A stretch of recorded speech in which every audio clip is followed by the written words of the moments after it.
Greetings, everyone. Welcome to another episode of The Professionals You Should Know. This show is about uncovering the journeys of professionals from different industries. And today, we have the passionate and insightful Asamoah-Danso, who is a paramedic.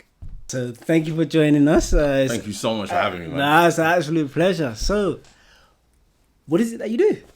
So I work as a paramedic for East of England Ambulance Service. I think historically people know the paramedic role or the ambulance role as, you call 999. Yeah. And a big, massive yellow box truck turns up to your house with two people. Yeah. They do some tests and then they take you to the hospital. Yeah. So that's the sort of very, very basic rundown of what it is in essence. If the job has changed so much, even in just the short time that I've been in it. But if you was to break it down, it'd be like somebody who's called because there is some sort of accident or an emergency where they thought if, I need help now, otherwise, this person's unfortunately going to die or, something really bad has happened. We turn up, we would assess, we would manage, we would use the skills that we have, use the training that we have, administer any sort of drugs that we need to do, undertake any sort of skills that we need to do, and take the person to hospital, take the patient to hospital, while still managing their care in the back of the ambulance. Yeah, you forget about that part as well. Exactly. Yeah. Hand them over to the nursing team, and then you'll be off onto the next job.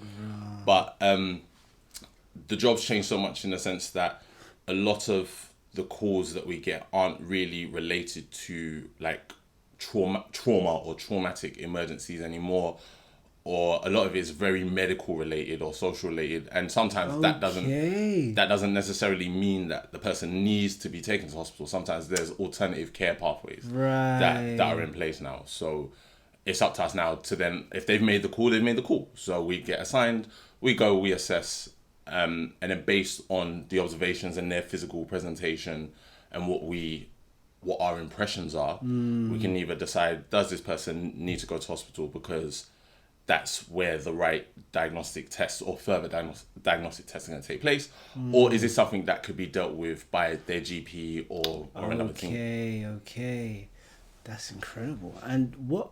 So, why a paramedic? What was your journey? Why did you decide to be a paramedic? It's mad because I was at university and I originally studied microbiology. I'd done a degree in microbiology. Oh, okay. Which is so far away, different to this type of job. But just before actually starting that degree, I was thinking to myself, okay, what do I actually want out of a career? I thought during secondary school and college and that, I enjoyed the sciencey subjects like the biology, the chemistry, especially anything related to humans and human beings. And I thought, I also want to do something that, that involves me helping people. So I was still thinking science, but helping people. I could potentially, go down nursing or even work as a carer in like a care home. Yeah. But as weird as it sounds, I said to myself, I also want to be able to help different people each time. As much as it's really nice to be helping the same people, I just thought the way my brain works, I just want to be able to see different people and help different people. Yeah. So again, it was still going down the sort of nursing side of stuff. But I was also like, I don't really want to work 9 to 5 because this whole Monday to Friday, 5 days of working and 2 days not working. I was like, absolutely not. I don't want to do that. I want to do something that involves me working daytimes, nightimes, different places. Okay. But even through looking at all those kind of things, I still didn't know in terms of a job what I wanted to do because I had no idea about the paramedic role at the time.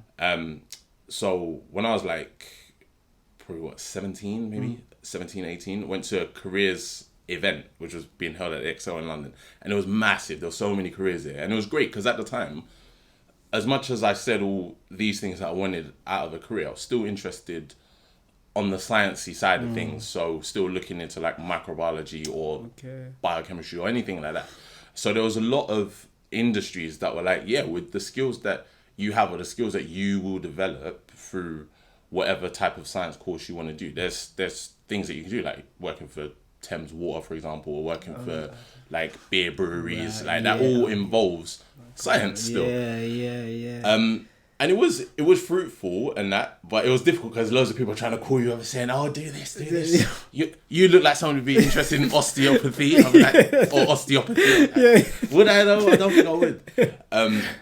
So as I was walking out, one of the guy from the fire service hands me a leaflet, and I was like, "Oh, like we'd be interested in having you," because I think even as long ago as that, they were trying to increase their diversity in that, because the person on the front of the poster was black, and they did admittedly talk about it in the documentation, which I thought, okay, that's nice. And then as I was going out, I saw like the ambulance service were there, and they had their little car, and I thought, let me ask about that. And just everything that the paramedic told me was just ticking all the boxes, like what they do in terms of the, going out to people, providing the care that they do, doing the day shifts, doing the night shifts, not having to work Monday to Friday, really being able to make a difference to people's lives. And then I thought, nah, that's it. This sounds like something that sounds like a bit of me, like definitely. So I still did my degree in microbiology because at the time of wanting to apply to university to be a paramedic, you needed to have your driver's license, you needed to have a C1 license, which is like, or you need to have a C1 provisional on your license, which is the ability to drive anything above 3.5 tons. Okay. Which I didn't have any of that. Like, living in London, you don't really need a car. Like the transport is so easy. So there was no way I was going to get on the course, which was fine. You need to have that before you apply. At the time, yeah, you needed to have that before. Oh wow. So I did try and chance it for. Let me just apply to happen. Straight like no, sorry, we can't take you. And my mum at the time was quite worried because I said, okay, let me come out of education, work, save up money, because this is what I know I want to do. So I'll save up for the driver's license, save up for the C1 license, and then I'll go back to university. My mum was like, absolutely no way. So I thought, okay, let me continue with the microbiology degree. I completed it, and then after that was straight on to looking at how I can get into that world. And I was just quite lucky that a company took me on. I applied. I chanced it to try and get on doing some emergency work because it did say that you would get some training, but they were looking for people who had prior experience. But I thought, let me just apply anyway. I applied, and the manager called me back saying, "You interviewed very, very well, but I just don't think it's fair on you to be put out there dealing with these things when you have no experience. But we'll take you anyway to do non-emergency ambulance work." Okay. And I was like, I will start yesterday. What are you talking about? Because I just finished university. I didn't have a job. So if these guys are happy to take me, especially at the time where I still didn't have a driver's license per se, but I was going to be the attendant, so to speak. So I was always going to be the one that was in the back of the ambulance, caring for the patients. But I thought, okay, but that's what I want to do anyway. So I was so pleased and so thankful that he took me on. So then did the non-emergency ambulance work for 2 years, and then the opportunity came up with East of England Ambulance Service, where they were taking people on to train as student paramedics. So the role was student paramedic. So you join, you get some initial training, you go out working with another paramedic or an emergency medical technician, whilst doing some competencies, getting some sign-offs. After 1 year, you become an emergency medical technician in your own right. And then the next stage was to go to university in blocks, where you learn the practical skills, you do your placements, do the essays and the exams and stuff, and then you come out with a diploma in higher education, and then you're eligible to register on the HCPC register. So is that the non-traditional approach, or is it a traditional approach or a non-traditional approach? So I'd say it's probably the non-traditional approach. More people tend to go to university, do the degree, go out on placements with a paramedic mentor and their colleagues, so you're there as a third person, get the bachelor's degree, and then you're eligible to register, and then you apply for whatever. But this way is more hands-on experience, 100%. and you just need that in all environments. Exactly. The experience that I got over the 2.5, 3 years that I was in that role as a student paramedic, so to speak, absolutely priceless. But the difference with the university side of things is that the actual academic knowledge is a lot more, because you're at university full time and you come out on placements. With us in the ambulance is a lot less. So there's there's pros and cons to both sides. After you did the university. Yeah. So I did my university elements. Yeah. And then did you just decided to just do paramedics full time, or what happened after that? So once that was done, because I was working full time with East of England anyway. Right. The university bits was all done in almost 2-week blocks. Okay. So we'd go in for 2 weeks. We would do some academic elements. Right. We'd come back out on the road working normally. We'd go back in, do some practical elements like intravenous cannulation. Endotracheal intubation, all of those skills, those advanced life support skills. Yeah. Come back out on the road, and if you're working with a paramedic, then you're able to do those skills under their sort of watchful guidance and stuff. But yeah, once the course was completed and stuff, we was all able to graduate, which was amazing. Because where I was lucky that I went to university before, there's a lot of people who haven't been to university before, so they've come into this role from complete different backgrounds. They've maybe not gone to university before, or not been in academics for years and years and years. So I just found that really, really nice, that as much as we didn't get a full bachelor's degree off the back of it, the diploma in higher education at the time was enough to register for the HCPC, and we got to graduate, because we were still at a university institution and stuff. So that was nice. And then once I registered with the HCPC, then I decided to continue working for East of England Ambulance Service full time. And how long have you been working for them now? So it's coming up to 8 years with East of England Ambulance Service, and of those 8 years, I think it's 5 years as a paramedic now. Yeah, wow. 5 years. The time has flown, absolutely flown. That's amazing. And then what is what reinforced? Because I know you had this passion at the start, but is there any story that can reinforce that? Yeah, definitely, this is what I wanted to do. There was one time because I think with what I love about the paramedic role is that your own individuality can shine in the care that you provide. Right. This would be the worst type of job if we were all the same, if we were all robots, all the exact same personality. Right. We had one time when we were tasked to a young girl. It'd come through that she was unconscious, so mum was still on the phone.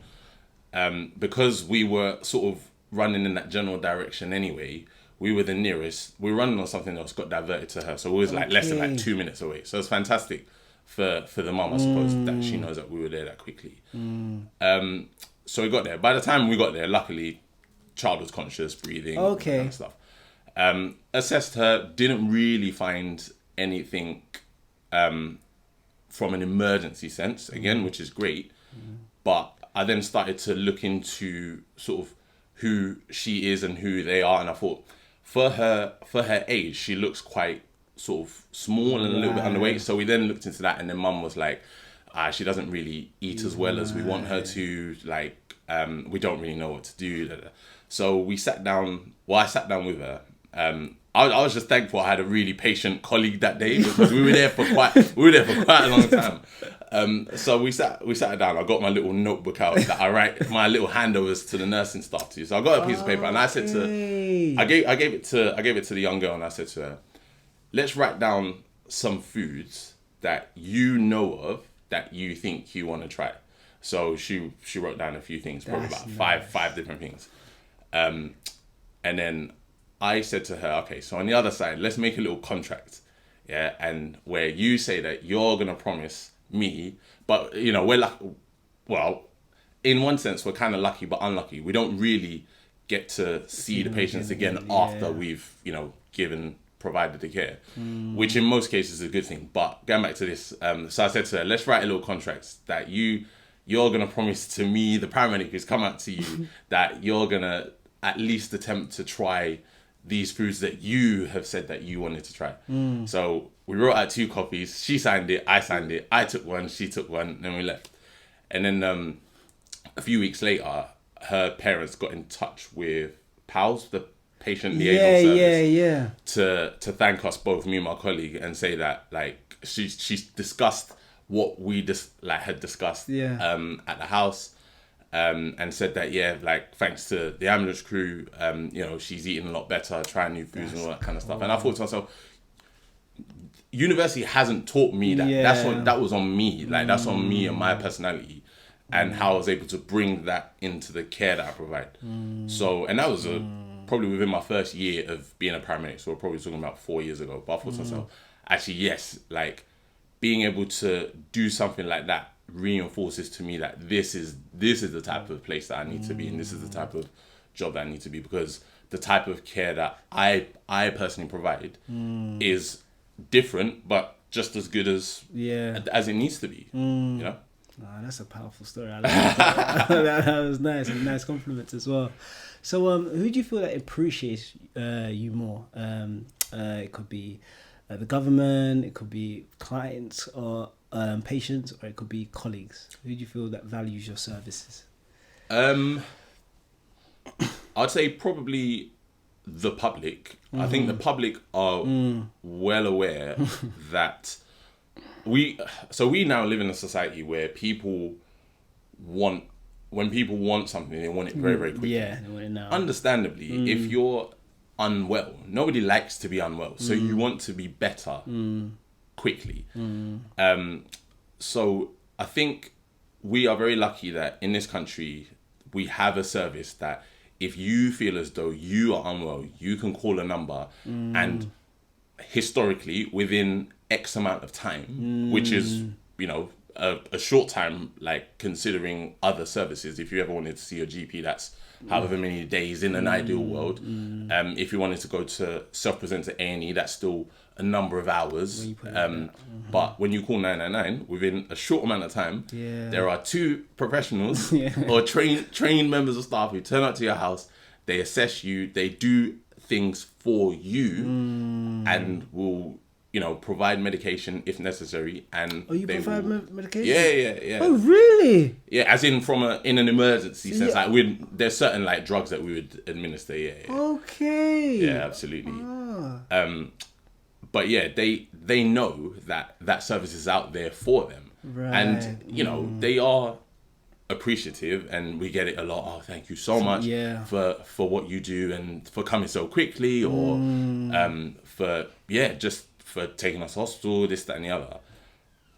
But as much as they are appreciative of what we do, my concern is that I think they're looking at it a little bit looking at it in a short-sighted sense, or short-sighted sense, sorry, should I say. Because you, realistically, as much as the service has changed, the ambulance service, the emergency ambulance service, should really be there for you in an emergency. But that in itself is very subjective. Right. Like, it's so difficult to define that. So if it's an emergency for you, then of course you're going to call, we're going to come, we're going to assess, we're going to manage, we're going to do what we need to do. And the public know that. And they are so appreciative of that. So I'd say out of everyone, definitely the public are the most appreciative. Yeah. And that's a valid point that you picked up as well. Emergency can be defined as anything for that particular person. Yeah. So I didn't think of that. So that makes sense. Okay. And is there any misconceptions to your role? So like what a paramedic does, or some people I think were saying like, it could be like a transport service. Yeah. That could be one of the misconceptions. But have you found any misconceptions yourself? I think about your role. I would agree with that one the most. So one of them is that if an ambulance comes to your house, that they are definitely taking to hospital. Yeah. Absolutely not. Okay. Especially not with the type of things that people call for, because a lot of it, well, not a lot of it, but there is a good chunk of what we get called for these days, that can be dealt with outside of A&E for a start. Right. Okay. There are things that yes, we'll assess and we'll identify an issue which, yes, you might need to go to A&E for, but it doesn't necessarily mean that we need to take you. There could be some certain situations where we've turned up to a certain property and there's 3 cars on their driveway. Right. You've called for a particular issue which doesn't necessarily affect your legs and your limbs. Right. Like, so you're able to still manage to walk to the car, and if somebody can drive you, and you know, if there's no issues with your airway, your breathing, your circulation that we need to manage, we might not necessarily have to be the ones to take you to hospital. But another like misconception which is very linked to that is that, well, if you take me, then I'll be seen quicker. Yeah. Absolutely not. No, because it's all done on a triage basis, really. Because just because you have come in by ambulance, because we've identified a reason to take you, it doesn't mean that somebody hasn't walked in who is critically unwell. So they will be seen over the one that's come by ambulance, because it's about who needs the most attention first. At that time. Yeah. That is a misconception, because you always think, right, it's blue lights, you know, it's an ambulance, it's you know, it's an emergency, they need to be seen right away. Yeah. I think everyone thinks, not everyone, but some people have an idea of what they think the process is, and it's not correct.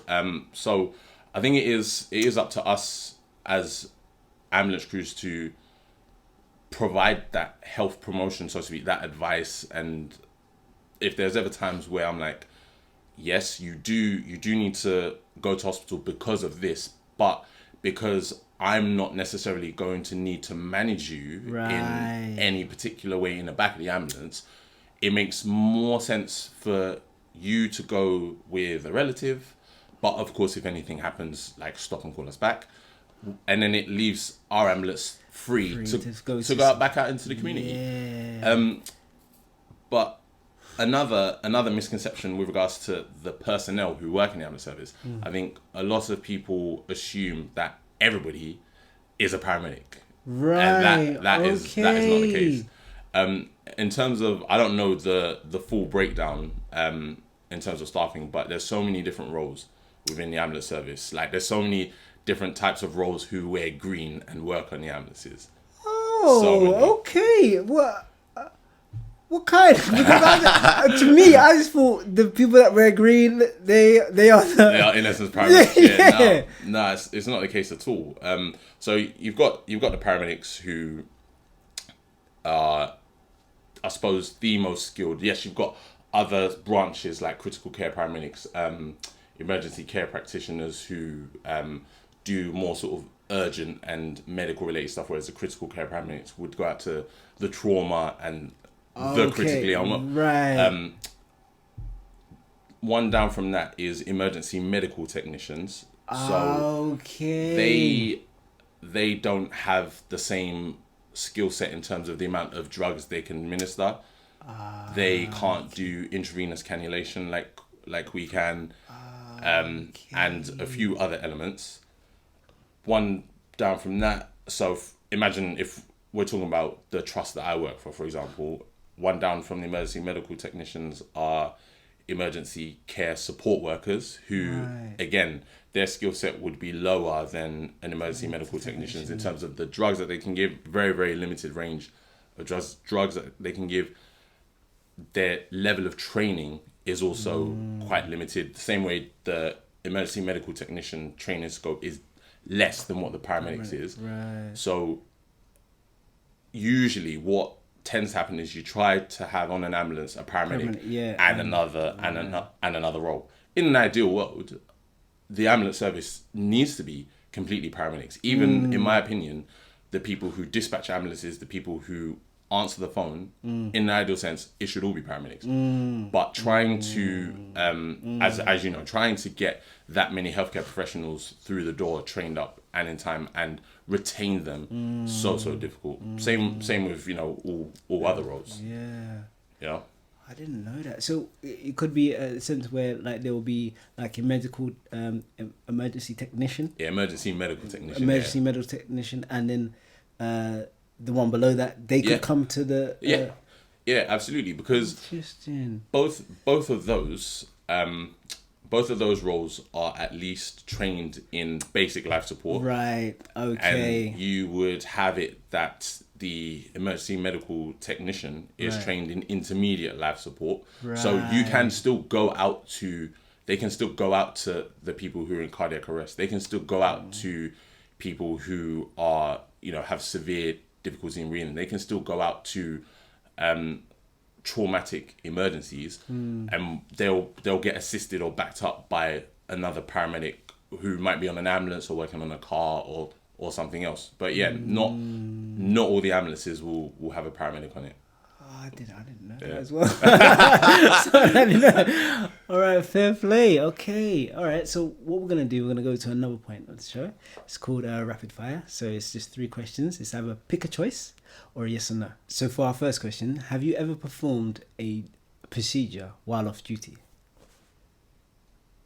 A procedure. Okay. I've definitely assisted somebody who was having a medical emergency whilst off duty. Yeah, definitely. Okay. In terms of actually having to do anything like very stereotypically paramedic related to my role and stuff, no. But just like quickly running through the story. Literally, I was in a restaurant with my mates, and one of them. So imagine I'm sitting here, my mates are sitting opposite me, and one of them has noticed something going on behind me, and he was literally like, "What's going on over there?" And I was like, "I'm not turning around. I'm not going to turn around." And then another mate also pointed. I was like, "Actually, I think there's something going on there." So then I thought, okay, I've turned around, and there's a man and a woman, and they're holding a child. And I thought, oh no. Oh. So I've seen them run out of the restaurant. So I've got up and sort of met them, so to speak, just to see what was going on. Yeah. And yeah, the child was unresponsive. So I've said to them, I'm a paramedic, can I help? So they've given me their child, and I'm literally just holding this child. Who was unresponsive, but then I noticed that there was a lot of shaking and jerking going on. So I thought, okay, I think the child's having an epileptic seizure. So we've gone to a sort of quiet-ish area. The shopping centre were really, really great. They managed to get like blinds, like those sort of divider things to block off privacy really, really early, really quickly. And I said to one of the waitresses, call 999, tell them where they are, tell them where we are, and then give the phone to me, right, so I can explain exactly what's going on. And in those situations, people do panic completely, understandably. I've got, mum panicking, dad panicking, the person on the phone panicking. I've got this child here who I don't know, who's not well. And then eventually she gave me the phone. I was on loudspeaker. I told him, what I do and what I think is going on, and the things that I were doing. So child was on its side. I was making sure the airway was protected. Yeah. I was trying to remove some clothes, because sometimes with seizures in young children, it could be heat related. Oh, so I was getting the jacket off, getting the top jumper off.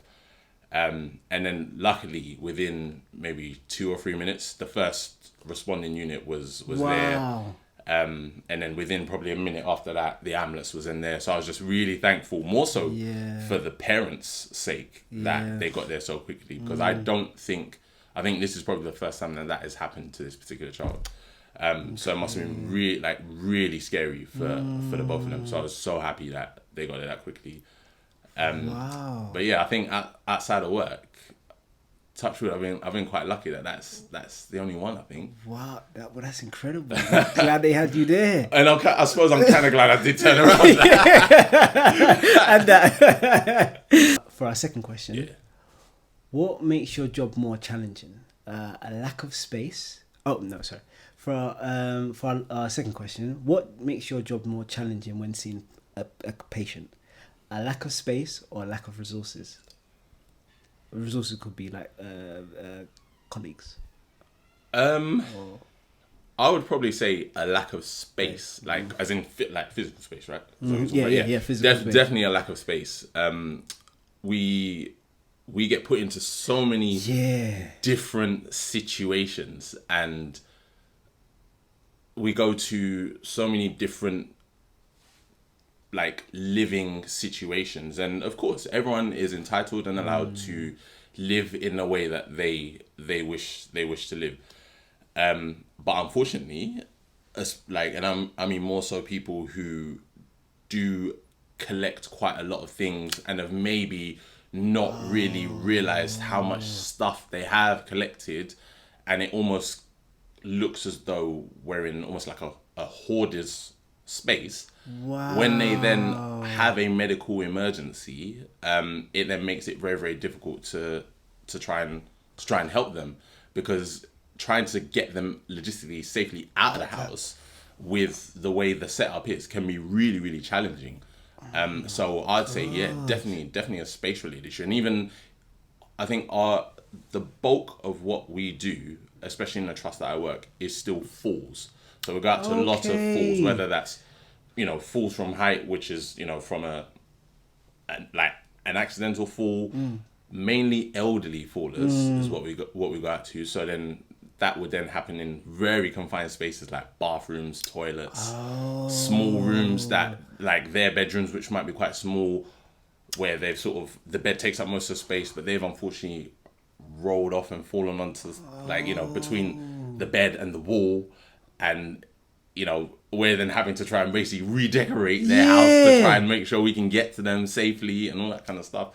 So we do get put in a lot of really, really difficult situations. Luckily, on that side of things, if we ever have any issues with difficult like extractions or extrications, we've got a hazardous area response team, or HART team for short. Okay. And they're quite clued up with regards to safely being able to get somebody out of really like tough spots and stuff. But experience counts for a lot. And I think when you're, even as a paramedic, an EMT, an emergency care support worker, when you're thrusted into that situation enough times, you're able to learn ways in how to do things safely, but in a very unorthodox way, ways that you're definitely not sort of trained to do in university for sure. But definitely I'd say like a space is definitely the issue there. Yeah, sure. I didn't even think about that. The logistics of how to actually get a patient out in a hoarder's environment, or in a really confined space. Yeah. Wow. And so for our last question, as your job can be physically demanding, what do you feel is most important? Upper body strength or lower body strength? Oh, that is a difficult one. Right. That is actually a difficult one. Right. I'd probably say lower body strength, really. But then, because but it's more so about how the mechanics of how your body moves. If you're able to do the things that give you the right mobility and stuff, like, working on your ankle mobility, knee mobility, hip mobility, and knowing how best your body needs to move to do certain lifts and things like that, that's probably the more important one. But generally, with better lower body strength, it makes it easier to do things like the lifts and all that kind of stuff. But then again, like the lower back is the one for us. My gosh, I see so many. We have to, but a lot of that is because of our own mechanics, and we don't really lift as efficiently as we should do. It's so great having the uni students come out with us when they're on their placements and things, and when it gets to a stage where they are allowed to then undertake the manual handling lifts and things like that. but a lot of these students are still very young. They've still got a lot of muscle growth to come in and stuff. So it can be initially a bit difficult for them to do certain lifts. Like, so for example, imagine we've got a patient who's lying completely flat on the floor, but we need them to stay lying flat because of an injury or an illness. So we've got specific stretchers, which we would then use to then lift them from the floor. Wow. But if you don't know how to lift well, that's, eventually over time, that's when you then start getting injuries in. Yeah. So I say to a lot of my students, we need to go gym together. Let's start doing some deadlifts. Let's start doing some squats, and you'll thank me for it in like 3 years once your course is done. So I think lower body for sure, but because the lower back still counts as like, I'll say upper body / in that sort of torso region, and I know how important that is. I'm like, still lower body, but like with a little bit of upper body. All right. 60-40. So for our final questions, in your opinion, what do you feel the healthcare industry would be without paramedics? Where would I think where would you think it would be without paramedics? I think we'd be struggling. That's for sure. We're so lucky that in the time that I've been in the ambulance service, the paramedic role has evolved to allow us the space to work in so many other different environments. So to work in A&Es, to work in GP surgeries, to still continue working on the ambulances, to work in community sectors, so to speak. So still within healthcare, but within community healthcare, to work in hospices, like where I think the NHS has woken up to how multi-layered our abilities are, to the point of which they're like, actually, we can use you here, we can use you here, we can use you here. So in terms of us as individuals, as paramedics, we're now afforded so many different opportunities rather than simply just working on an ambulance. Because initially, when I first started doing the role, there was that thought of, right, once I'm done, that's kind of it. Like at the moment, there's nothing really else apart from working for the ambulance service. But things have changed so quickly and in such a short space of time that we are now beginning to embed ourselves in so many different areas within healthcare. So if you was to just completely remove that, like already unfortunately with regards to healthcare in this country, the cracks are already there. But without us, I think those cracks will almost turn to gaps, and we would really struggle without having the role of paramedics there. And even on outside of sort of typical standard healthcare, when you look at just the events side of things, so all these like large scale events that occur within up and down England, film sets or whatever, you still need somebody there from a healthcare perspective. So your large scale events like football matches, chances are there's going to be paramedics there. Like any sort of sport that goes on, there's going to be paramedics there. Large scale events that occur within our city, there's going to be paramedics there. Like that's the sort of bits that people don't see at all, which is so comforting that people don't really need to think about that. If something then untoward happens, before you know it, there's someone there, there's a paramedic there to assist you. Of course, within those kind of things, there may not necessarily always need to be paramedics, so to speak, but a lot of these event organizers and companies and all these kind of things, they still want the comfort of having that registered healthcare professional or somebody who's trained to that level there.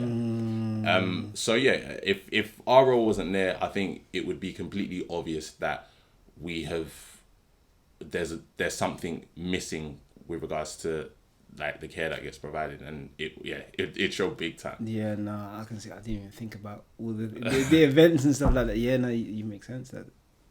Yeah. Yeah. Yeah. Yeah. And do you? I know you're saying that now paramedics have gone into loads of different fields. Do you see it progressing in any other way? So it could be, I don't know,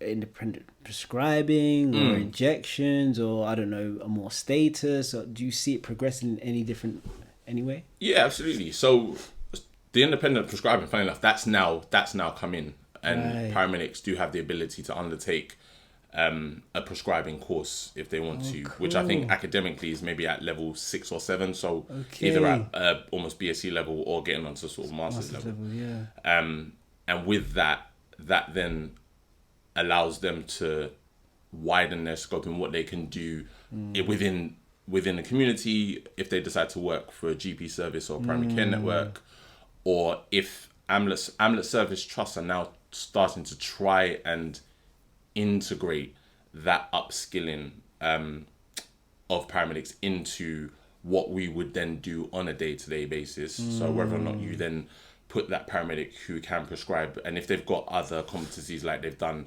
courses in minor injuries, minor illnesses, if we're able to then put them on some sort of response unit where they're only going to the sort of urgent rather than the emergency type stuff, and they're able to help us to kind of clear that up with their knowledge, their expertise, and what they can prescribe. Perfect, like absolutely perfect. In the area that I work, we're so lucky that our infrastructure set up really well, that we've got about 3 or 4 who I believe can prescribe. Okay. So we're so lucky that pretty much Monday to Friday we've got them working. Sometimes even on weekends we've got them working, or sometimes they'd even be working on an ambulance. So they might split it that sometimes they're on an ambulance, sometimes they're working solo, and we can contact them and go, we've gone to this patient, we've assessed, we've managed, this is what we think is going on. Do you think you'd be able to attend and sort of do the things that you need to do?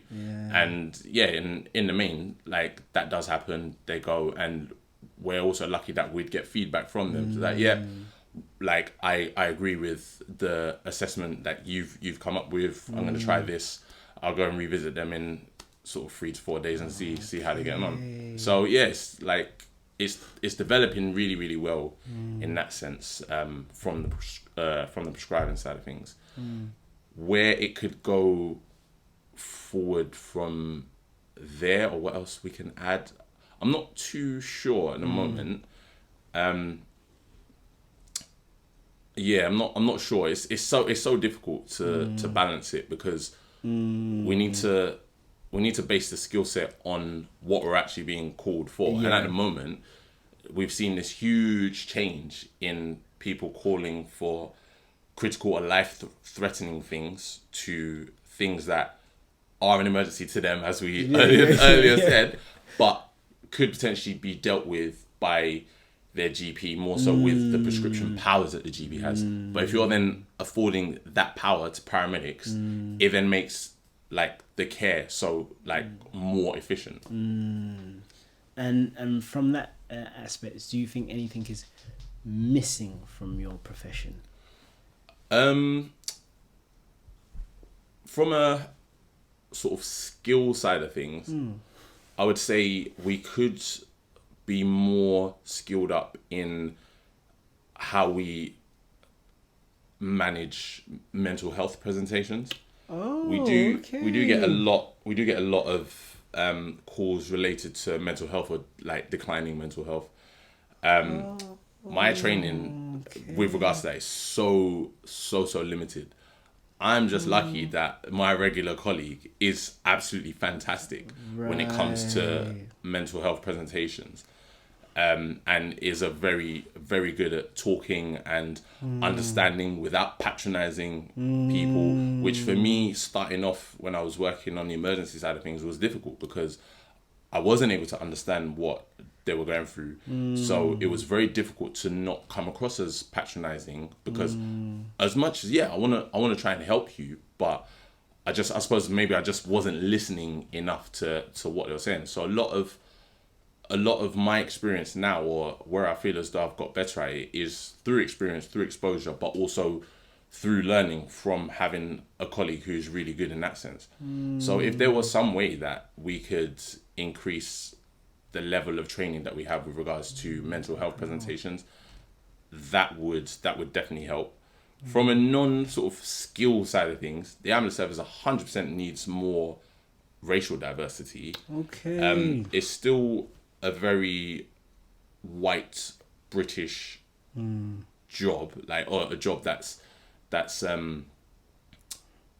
people who are white and British would go for. It's not really a job that black people, Asian people, anyone from any sort of ethnic minority still feel like they need to strive to. And I think we just need to do better. Like the ambulance trusts all across England need to do a lot better. The trust that I work for, our diversity breakdown is roughly 3.5% who are non-white. So we've got 97%, up to 97% who are white within the entirety of East of England ambulance service, which I think is a little bit mad, because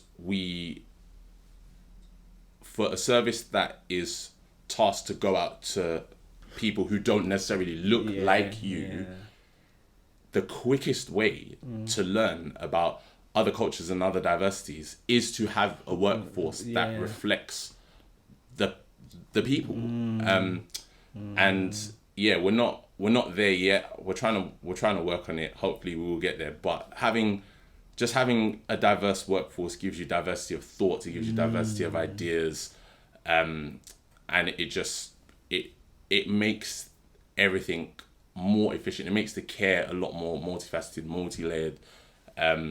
But 100%, like across England, all trusts, ambulance service trusts, can do with more racial diversity for sure. I didn't know the stats from that. That's incredible. You've been outstanding. I've learned so much about being paramedic, the ambulance service. I've learned so much, and you've opened my eyes to quite a bit. So I'm really thankful for you. No worries, man. Thank you for having me. How do we find more information from you yourself? Are you on any socials or?